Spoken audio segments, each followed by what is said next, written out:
seru banget ya hari ini ya. Baru week pertama, tapi kayaknya week pertama sudah dibuka dengan apa ya istilahnya ini gelegarnya luar biasa gitu ya. Gelegarnya luar biasa dan saya bersyukur, saya mengucapkan terima kasih buat teman-teman semua yang sudah memberikan yang terbaik. Saya yakin semua sudah memberikan yang terbaik ya. Walaupun belum bisa menyaingi angka-angka yang memang angka-angka luar biasa ya teman-teman ya. Itu blessing banget ya kalau saya lihat angka dari teman-teman tadi di Telagawa, terus teman-teman semua lah ya. Saya ngelihat tidak ada yang ini ya, tidak ada yang mustahil, artinya begitu. Artinya kita semua percaya, yakin bahwa final lap kita sampai akhir tahun ini pun kita yakini bahwa ini adalah sebuah kesempatan besar di mana teman-teman melihat bahwa hal yang kira-kira nggak mungkin pun bisa terjadi. Gitu. Artinya banyak sekali yang kita bisa dapatkan malam ini dari sharingnya teman-teman semua. Ya. Malam ini saya sebenarnya pengen berbagi satu gambaran ya, kenapa kita membangun tim yang besar gitu kan. Pada saat kita membangun tim yang besar, terus sudah ada orang-orang yang besar, banyak sekali orang yang bergabung kepada teman-teman. Terus apa sih yang perlu kita lakukan di sini? Kira-kira apa ya teman-teman ya? Bagaimana mendevelop orang ya? Ini tentu ada koridor-koridor yang teman-teman juga perlu improve, ya kan? Karena saya percaya tidak ada orang yang begitu terekrut terus langsung wing jalan sendiri gitu ya, masing-masing ya dengan leadership yang sudah jago-jago kayak gitu ya. Saya rasa kalau untuk omset sesaat juga oke lah ya, tapi kalau misalnya itu tidak bisa terduplikasi dengan baik dan segala macam, tentu itu ada momen-momen di mana kita perlu upgrade diri kita dan juga mengupgrade teman-teman kita. Betul nggak teman-teman? Setuju nggak kira-kira? Nah, topik malam ini sih sebenarnya topik yang saya pengen bawakan nanti-nantinya ya sebenarnya ya teman-teman ya. Cuman saya pikir sekarang kayaknya waktu yang tepat juga, di mana teman-teman sudah punya develop tim yang cukup banyak dan bagaimana kita bisa carry on ya. Nah, ini yang saya sharingkan ini sesuatu yang memang saya baca dan saya berusaha terus untuk terapkan ya teman-teman ya. Berusaha untuk diikuti, diterapkan. Jadi saya juga masih dalam tahapan mempelajari terus ya 5 level of leadership ya. Oke, saya yakin teman-teman sudah baca bukunya ya. Ya, tapi sebelumnya saya pengen mengingatkan teman-teman ya, with a great cash itu knowledge, attitude, skill dan habit, itu you will easily got cash in your hand. Jadi saya mau mengingatkan kepada teman-teman bahwa knowledge, attitude, skill, dan habit itu perannya sangat besar untuk membuat uang kita banyak sekali ya. Benar ya teman-teman ya. Knowledge, attitude, skill, dan habit. Nah, kira-kira selama ini yang sudah kita pelajarin yang paling banyak itu sebelah mana teman-teman? KASH, yang kira-kira paling sering kita pelajarin yang mana? Memang segala sesuatu yang kita ingin sampaikan, yang saya ingin sampaikan buat teman-teman hari ini, itu adalah benar banget ya teman-teman ya. Kita mau pelajarin dulu nih, letaknya di mana sih sebenarnya gitu. Teman-teman coba lihat ini ya, triangle of success ya. Jadi kalau kita bicara skill, itu kita bicara goal setting, time management, kemudian kita bicara mengenai communication, kita bicara mengenai hal-hal logik yang bagaimana membuat ini dengan mudah, dengan easily untuk bisa dideploy, bisa difahami orang ya. Interpersonal skill, kita bicara mengenai people skill ya. Minggu lalu ya topiknya kita banyak people skill ya. Bagaimana sisi yang sebelah kiri itu sangat penting di dalam kita memanage pertama kali orang yang join di sini ya teman-teman ya. Nah, kemudian tadi teman-teman juga bilang dari sisi knowledge, yaitu mengenai basic teori, information, teman-teman bisa dapatkan semuanya ini lewat Univision Go. Betul ya, teman-teman bisa mendapatkan hal-hal yang berhubungan dengan teori, komunikasi, informasi lewat ePro, learning, science, dan semuanya itu lewat knowledge ya, itu lewat ePro dan lewat ke Univision Go. Nah, kemudian yang sebelah kanan nih teman-teman, kita bicara mengenai attitude nih. Kita bicara mengenai self-motivation, self-confidence, integrity, kejujuran, optimisme, entusiasme, kooperatif, komitmen. Nah, kalau kita bicara dari triangle of success, ya, yang paling sering kita kembangkan itu memang satu dan lain orang pasti ada yang menonjol. Ada yang menonjol jago banget di skill, ada yang menonjol jago banget di knowledge. Tanya apa mengenai produk, tanya apa mengenai bagaimana bangun jaringan, itu kuat sekali di knowledge ya. Nah, ada yang kuat sekali di skill, interpersonal skill-nya sangat kuat, time management-nya sangat kuat, membuat goal setting sangat baik, konsultasinya sangat baik. Nah, tapi teman-teman ini bisa runtuh semua kalau yang di sebelah kanan ini kita nggak fokuskan. Itu dia kenapa impian dan sikap itu menjadi nomor satu kan, dan attitude adalah sikap, betul nggak? Nah, sebenarnya seperti apa yang kita pengen lihat? Ini ada namanya cash box ya teman-teman ya. Jadi kalau yang di sebelah kiri, knowledge sama skill, itu most people dibilang ya, banyak orang dan organisasi itu menghabiskan energinya dan uang dan waktu itu di developing di sebelah kiri, ya knowledge sama skill itu terusnya diasah, ya itu bagian logical ya, bagian logical, hal-hal yang bersifat logika. Nah tapi di sini tahu bahwa ada gap ya antara yang sebelah kiri KS dengan yang AH, ya sementara yang performance itu hubungannya sama A dan H, attitude dan habit. Jadi orang-orang yang jago banget di knowledge dan skill, itu learn-nya kuat, tapi kalau do-nya lemah, maka biasanya do ini dipengaruhi oleh attitude dan habit gitu. Ya, jadi ini di bagian emosional disebutnya, emotional self. Jadi banyak dari performance kegagalan itu seperti productivity yang rendah, ya atau terminasi banyak gitu ya, itu dialami oleh lemahnya yang sebelah kanan dari box cash box ini gitu, sebelah kanan yang lemah. Nah saya yakin teman-teman semua juga tahu bahwa mendeploy, mencari orang yang tepat itu sesuatu yang cukup challenging gitu.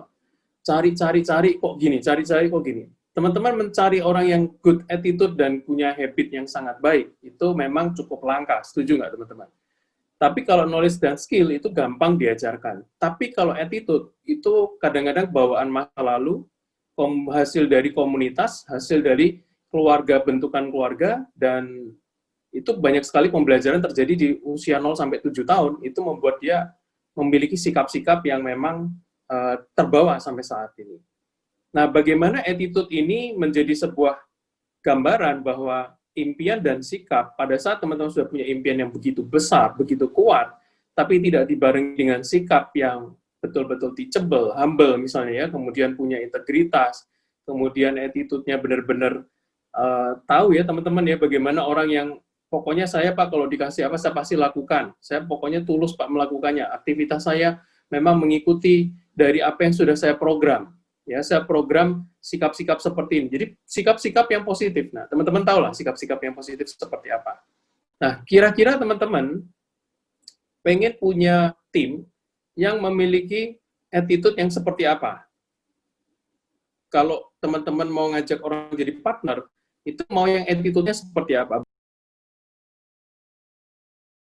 Karena kita ngelihat mentor kita ngelihat upline kita yang kapasitasnya memang sudah bentukan ya, sudah bentukan dari proses, sudah berproses, sudah banyak buku yang dibaca, e-pro yang didengerin, jatuh bangun di lapangan.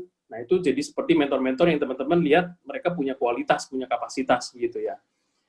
Ini ya kalau dituliskan semua ya, wih, ini mantap ini ya. Pengen banget ya kita dapat orang-orang yang tepat seperti ini ya teman-teman ya. Nah, pertanyaannya, kan dibilang bahwa kita itu kayak magnet ya. Kita menarik orang yang setipe dengan kita, gitu ya. Nah, disinilah prosesnya teman-teman. Kalau teman-teman menuliskan apa yang tertulis di sini, dan itu terucap dari hati yang terdalam, saya berharap teman-teman mempunyai nilai-nilai ini, gitu. Teman-teman memiliki sikap-sikap ini. Karena kalau teman-teman memiliki sikap-sikap seperti ini, tentu tidak sulit menjalankan bisnis ini. Setuju nggak teman-teman?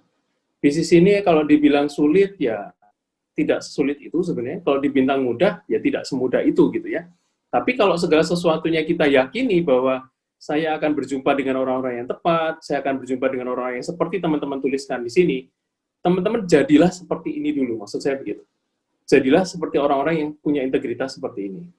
Nah, sebentar saya akan setelkan sebuah video. Ini kalau teman-teman pernah nonton film Invictus ya, ceritanya mengenai Nelson Mandela ya teman-teman ya. Nelson Mandela, ini saya ambil Presiden Afrika Selatan ya, di penjara, terus akhirnya jadi Presiden Afrika Selatan, dan Invictus ini menceritakan, cuplikan yang saya ambil adalah leadership dari seorang Nelson Mandela. Gitu.